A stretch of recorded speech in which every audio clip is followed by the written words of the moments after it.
یہ بالکل ایسا ہے جیسے کسی نے ایک شاندار فلم کی پوری کہانی لکھی ہو اور ڈائریکٹر اپنا نام اسکرین پر چلا دے۔ بالکل صحیح تشبیہ دی آپ نے۔ ڈی این اے کا وہ ڈبل ہیلکس جس پر جیمز واٹسن اور فرانسس کرک کو نوبل انعام ملا، اس کی بنیاد روزالنڈ فرینکلن کی ایکس رے تصویر تھی۔ جی، اور اسے فوٹو 51 کہا جاتا ہے۔ فرینکلن ایکس رے کرسٹلوگرافی کی ماہر تھیں۔ انہوں نے جو تصویر لی وہ اتنی واضح تھی کہ ثابت ہوتا تھا کہ ڈی این اے 2 بل کھاتی سیڑھیوں کی طرح ہے۔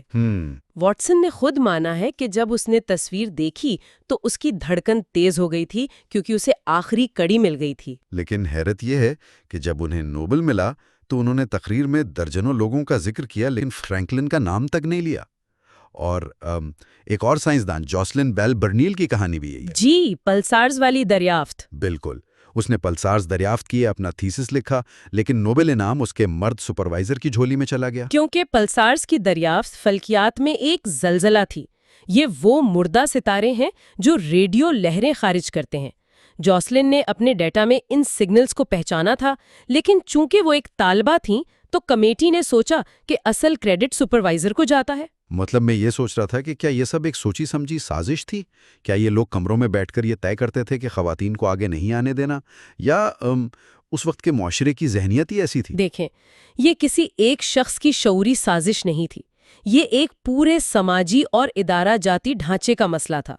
جب نظام ہی اس سوچ پر ہو کہ بڑے خیالات صرف مردوں کی میراث ہیں تو فیصلے بھی ویسے ہی ہوتے ہیں۔ جب عورت کو لیب میں جانے کے لیے مرد سرپرست چاہیے تو کاغذات پر نام بھی اسی سرپرست کا چلے گا نا؟ صحیح۔ تو اگر سائنس کی لیبارٹریوں کا یہ حال تھا تو پھر اعلیٰ تعلیم کا پورا نظام کیسا تھا؟ اگر ہم یونیورسٹیوں کے ڈھانچے کی طرف آئیں تو کیا وہاں حالات مختلف تھے؟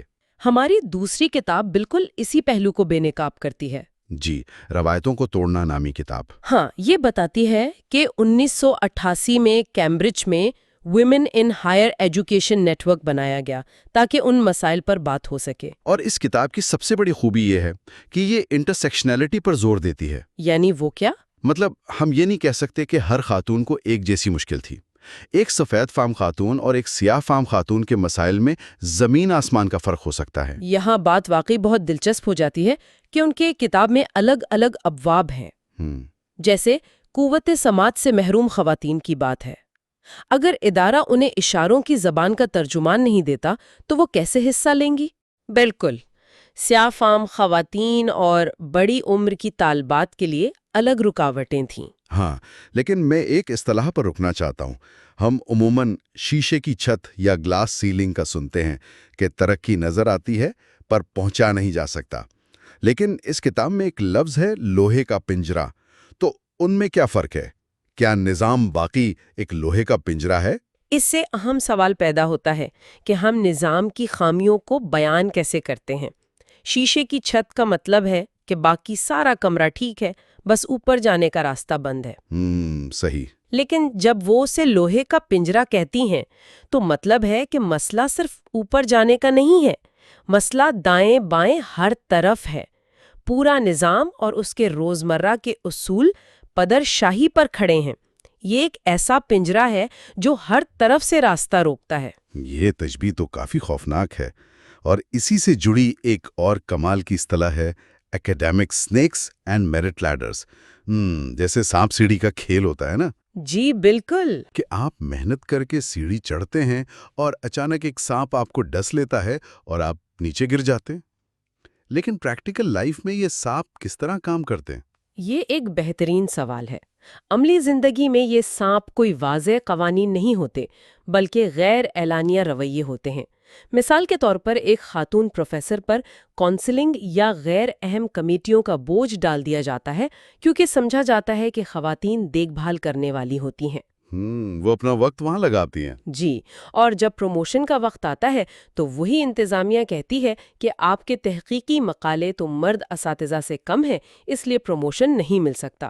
یہ وہ چھپا ہوا سانپ ہے جو محنت کو نگل گیا۔ اوہ، یہ تو واقعی ایک ایسا چکر ہے جس سے نکلنا ناممکن سا لگتا ہے۔ آپ کو ایک کام میں الجھایا اور پھر اسی کا بہانہ بنا کر پیچھے دھکیل دیا۔ لیکن انسان کی تاریخ ہے کہ وہ پنجرے توڑنا جانتا ہے۔ بالکل۔ اگر ہم گفتگو کا رخ اس جانب موڑیں کہ وقت کے ساتھ ان دیواروں میں دراڑیں کیسے پڑیں، تو کچھ بہت ہی شاندار اعداد و شمار موجود ہیں۔ نیشنل سائنس فاؤنڈیشن کا ڈیٹا بتاتا ہے کہ 1966 میں سائنس اور انجینئرنگ میں پی ایچ ڈی کرنے والی خواتین صرف 8% تھیں، لیکن 2000 تک یہ شرح چھلانگ لگا کر 36.2% ہو گئی، اور بایولوجی میں تو یہ 45% تک پہنچ گئی۔ پیٹنٹس میں بھی جو 1-2% پر رکے تھے وہ 98 تک 10.3% ہو گئے۔ اگر ہم اسے بڑی تصویر سے جوڑ کر دیکھیں تو یہ تبدیلی جادو سے نہیں آئی، یہ تبدیلی ان ساختیاتی رکاوٹوں کے ٹوٹنے کا نتیجہ ہے، جیسے ٹائٹل 9 قوانین آئے جنہوں نے اداروں کو مجبور کیا کہ وہ جنس کی بنیاد پر تفریق نہیں کر سکتے، ورنہ فنڈنگ رک جاتی۔ جی بالکل۔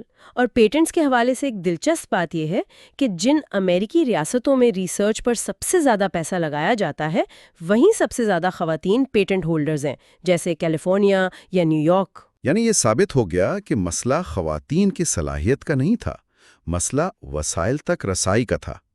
جہاں فنڈنگ اور مواقع ملتے ہیں وہاں کارکردگی خود سامنے آتی ہے، اور یہی ہم نے کارپوریٹ دنیا میں بھی دیکھا۔ صحیح بات ہے۔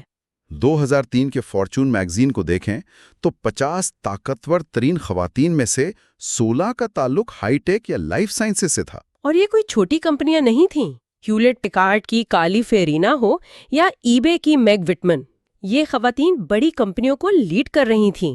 لیکن مضمون ایک تلخ حقیقت بھی بتاتا ہے۔ وہ کیا؟ یہ نشاندہی کرتا ہے کہ آج بھی بہت سی خواتین کو ایچ آر یا کمیونیکیشن کے شعبوں تک محدود رکھا جاتا ہے۔ بزنس چلانے والے مرکزی عہدوں پر ان کی تعداد نسبتاً کم ہے۔ ہاں، یہ بات تو ہے کہ منزل ابھی پوری طرح سر نہیں ہوئی، لیکن ایک زبردست پہلو جو ابھرتا ہے وہ یہ ہے کہ جب کوئی خاتون سی ای او بنتی ہے تو وہ اکیلی نہیں رہتی، اس کا اثر پورے سسٹم پر پڑتا ہے۔ جی، اسے کیسکیڈ ایفیکٹ کہتے ہیں۔ بالکل، جیسے ایچ پی میں جب کارلی فیورینا سی ای او بنی تو ان کی ایگزیکٹو ٹیم میں یکدم 6 خواتین شامل ہو گئیں، یعنی وہ دوسری خواتین کے لیے بھی دروازے کھول رہی تھیں۔ تو اس سب کا اصل مطلب کیا ہے؟ میں اسے کسی ڈیم کے ٹوٹنے سے تشبیہ دوں گا۔ جب پانی کا ایک ریلا طویل جدوجہد کے بعد راستہ بنا لیتا ہے تو وہ پیچھے آنے والوں کے لیے بھی راستہ چوڑا کر دیتا ہے۔ ایک خاتون کا اعلیٰ عہدے پر پہنچنا اس پورے لوہے کے پنجرے کو کمزور کرتا ہے۔ اور یہی نقطہ اس جائزے کا نچوڑ ہے، کیونکہ جب ہم ان ذرائع کو پڑھتے ہیں تو واضح ہوتا ہے کہ یہ محض حقوق کا موضوع نہیں ہے، یہ ہماری مجموعی ترقی کا مسئلہ ہے۔ مینٹور نیٹ کی بانی کے الفاظ بہت اہم ہیں کہ جب تک خواتین پوری طرح شامل نہیں ہوتی یہ ہم سب کا نقصان ہے۔ جی واقعی۔ ہم اس ٹیلنٹ کو ضائع کر رہے ہیں جو شاید کینسر کا علاج ڈھونڈ سکتا تھا۔ اور وہ بھی ایسے دور میں جب اعداد و شمار بتا رہے ہیں کہ دنیا کی تیز ترین نوکریاں آئی ٹی اور لائف سائنسز میں پیدا ہو رہی ہیں۔ اگر معاشرہ آدھی آبادی کو پنجرے میں رکھے گا تو ہم مستقبل کا مقابلہ کیسے کریں گے؟ بالکل، اور اسی لیے ان رکاوٹوں کو توڑنا کوئی احسان نہیں بلکہ ہماری اپنی بقا کے لیے شرط ہے۔ اس تفصیلی جائزے کے اختتام پر تاریخ کے اوراق اور آج کے اعداد و شمار کو دیکھنے کے بعد ایک گہرا سوال ذہن میں ابھرتا ہے۔